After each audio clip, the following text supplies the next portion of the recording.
What up, so music fans and those watching this video? And today I want to show you can set up your very own home studio step by step.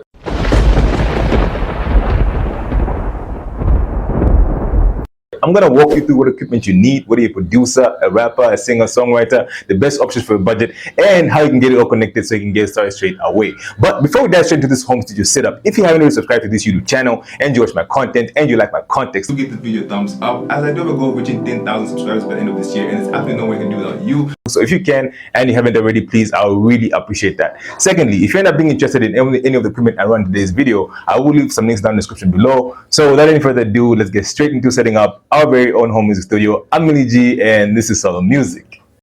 So the first thing you're going to need is a computer. Whether it's a desktop or a laptop, it's up to you. Whether it's a Mac or Windows type computer, it's also up to you. But nowadays in 2023, these machines are so powerful that the biggest hits in the world today are being made in an apartment, in a hotel room, on a laptop. And just trying to get the best laptop you possibly can is the centerpiece and literally is the start and finish of a good song. When it comes to picking a desktop or laptop for music production, the three key things you want to focus on is getting as much RAM as possible, as much storage as you possibly can, and the best processing power. And if you're on a tight budget, the minimum amount of RAM you're looking for is around 8 gigabytes. You're looking for at least 500 gigabytes of hard drive space and the best processing power. And on screen, I have a couple of pretty cool pictures, budget options you can go for. And as I already mentioned, I will leave the links down in the description below if you want to check afterwards. But these laptops are really good if you're starting out. But if you're not a tight budget, and as I did say, you're trying to get the least most RAM as you possibly can, storage and processing power. And at the moment, right now, the laptops I'm showing you are the best of the best because they really give you a lot in those specific categories. Remember, when it comes to the computer you get for your home studio setup,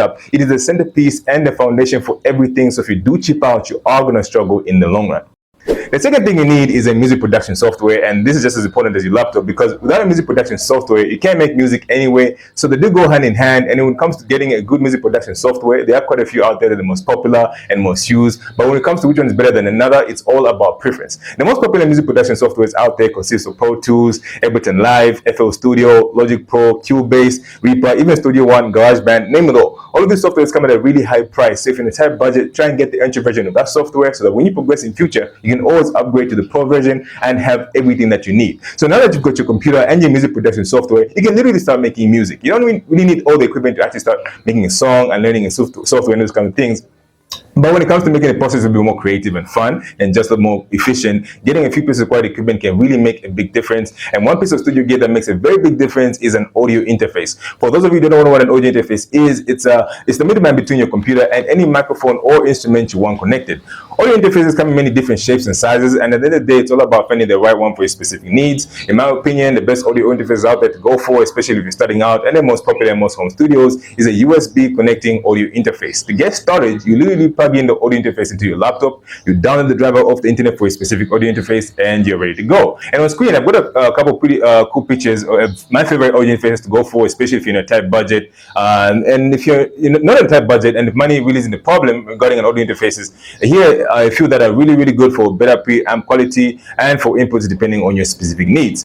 So now that we've covered what an audio interface is, I feel that it's only appropriate that we move into the next piece of studio gear, and which is a condenser microphone. Again, for those of you who don't know what a condenser microphone is, it's a microphone that picks up very detailed quality sound, very crispy. It does pick up a lot of sound everywhere, so it's not usually used in a live setting. It's used in a quiet studio environment because it's so sensitive. But because it's not the usual microphone, it does need 48 volts of phantom power, and that phantom power is only being provided by an audio interface. Other microphones that you see on stage don't need an audio interface to work because they are dynamic microphones. But when it comes to condenser microphones, you want that detail, you want that crispiness, you want that studio quality for recording. An audio interface is going to be needed for that 48 volts of phantom power. And as a pop and rap music artist myself, I've tested many different microphones in my career already. And on the budget, these are the picks I'll go for if you really want to get the most for the money. But if you're not on a tight budget and you have some flexibility, these microphones are fantastic if you want a once-off microphone that you aren't going to be replacing anytime soon. When it comes to connecting a condenser microphone to your music studio setup, all you have to do is get an XLR type cable, plug it straight into the microphone and into your audio interface. Make sure you have the 48 volts of phantom power switched on, otherwise the microphone will not work, especially if it's a condenser microphone. Turn up the input volume of the microphone and start straight away.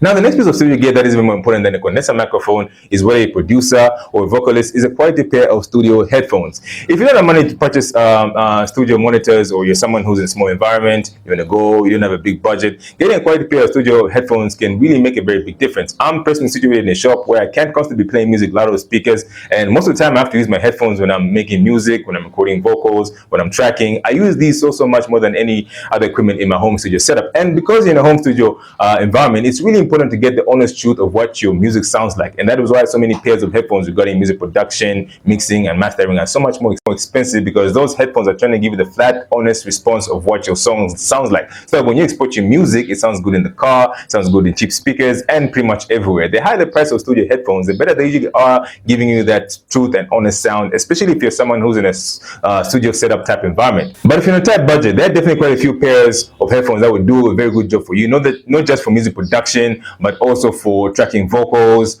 for recording, even mixing and mastering if you're willing to pay a little bit more. But remember, other than your computer and maybe your music audio interface, the next piece of studio gear that you're going to use a lot, and that you're going to depend on a lot, is a quality pair of studio headphones. To connect your studio headphones to your music studio setup, plug them straight into your audio interface, turn up the headphone volume, and you're ready to go.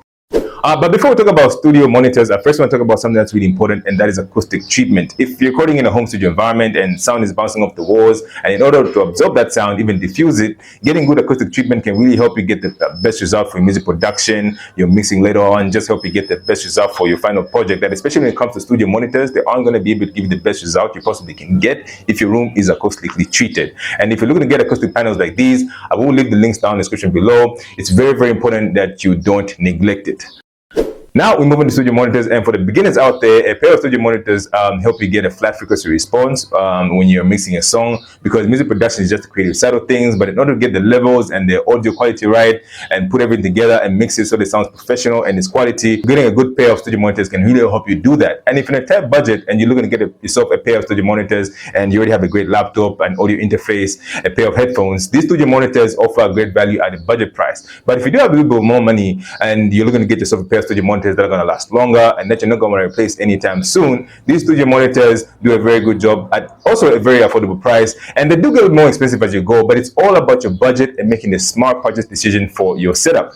When it comes to connecting your studio monitors to your music studio setup, each individual monitor has its own power supply, because studio monitors are active, which means they're going to plug in individually into your power outlet, and from there you plug in your studio monitors into your audio interface with an XLR or TRS cable. Make sure you turn on your studio monitors and turn up the volume on your audio interface, and you're ready to go.